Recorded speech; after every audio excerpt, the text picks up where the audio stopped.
Magandang araw sa inyo mga bay. Welcome back ulit sa ating channel. And sa video nito, update lang tayo sa TNT Tropang 5G roster para sa paparapit na PBA Commissioner's Cup 2026. So narito yung kanilang full roster and lineup mga bay. Simulan muna natin sa kanilang coaching staff. Head coach nila si Coach Chot Reyes.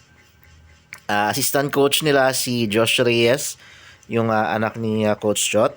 Sandy Arispacochaga, Ranidel de Ocampo, Yuri Iscueta, Ryan Reyes, Bong Ravena. And team manager naman nila is si Jojo Lastimosa and Yvette Ruiz. Okay? So dito naman tayo sa kanilang lineup mga bayo, no? Yan.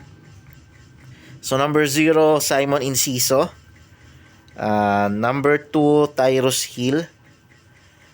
Number 6, guard nila si Reynam Batak. Number 7, center, Poy Eram.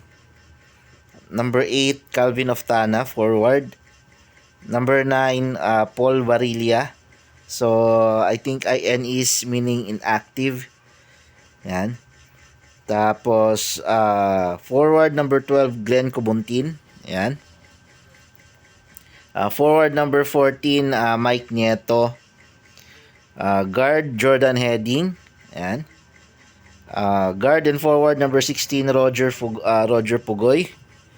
Ayan, pero ibig sabihin nitong may pulang cross mga ba, is injured.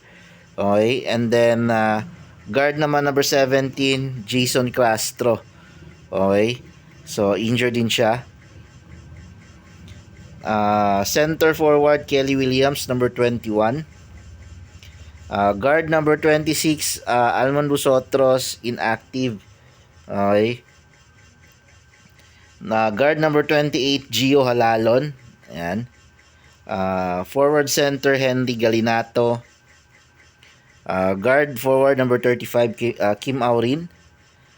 Center forward number 45, Brandon Januelas Roser. Forward number 77, Kevin Ferrer. And center, yung kanilang import mga bayan na si Bolbol. Ayan. And forward Joe Celso. Okay. So, yan yung full lineup mga bayan ng TNT Tropang 5G para sa papalapit na PBA Commissioner's Cup 2026. Maraming salamat sa panonood.